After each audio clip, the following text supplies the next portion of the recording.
কলকাতায় আপেক্ষিক আর্দ্রতা ৭০-এর উপরে, হলুদ সতর্কতা জারি, অস্বস্তিকর আবহাওয়া থেকে মুক্তি কবে? আসুন বন্ধুরা জেনে নেওয়া যাক বিস্তারিতভাবে আজকের এই ভিডিওর মাধ্যমে।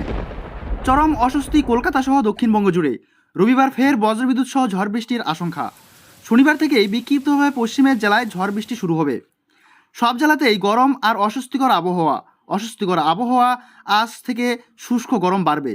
শনিবার পর্যন্ত দাবদাহ চলবে, সপ্তাহান্তে আবহাওয়ার পরিবর্তন হবে।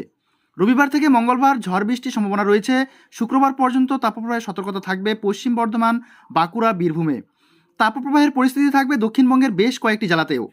এই জেলাগুলির মধ্যে পুরুলিয়া, বাঁকুড়া, ঝাড়গ্রাম যেমন রয়েছে, তেমনি বীরভূম ও পশ্চিম বর্ধমান জেলাও রয়েছে। অন্যান্য জেলাগুলিতেও গরম এবং অস্বস্তি থাকবে।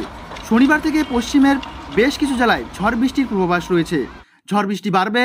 রবিবার থেকে বুধবার পর্যন্ত বজ্রবিদ্যুৎ সহ হালকা থেকে মাঝারি বৃষ্টির সঙ্গে 30 থেকে 50 কিলোমিটার গতিবেগে দমকা ঝড়ো হওয়া বইবে। উত্তরবঙ্গের মালদাতে তাপপ্রবাহের পরিস্থিতি, দিনাজপুরের কিছু অংশে গরম ও অস্বস্তি বাড়বে।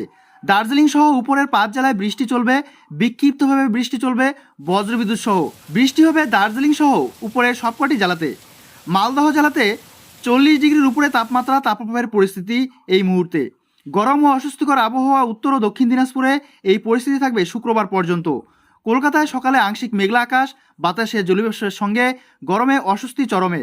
রাতে গরম ও দিনের প্রখর তাপে শুষ্ক অস্বস্তিকর আবহাওয়া।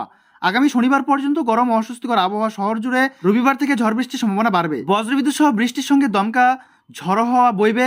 রবিবার থেকে বুধবার এর মধ্যে ঝড় বৃষ্টির সম্ভাবনা বেশি থাকবে। কলকাতার তাপমাত্রা আজ সর্বনিম্ন তাপমাত্রা 28.8 ডিগ্রি সেলসিয়াস।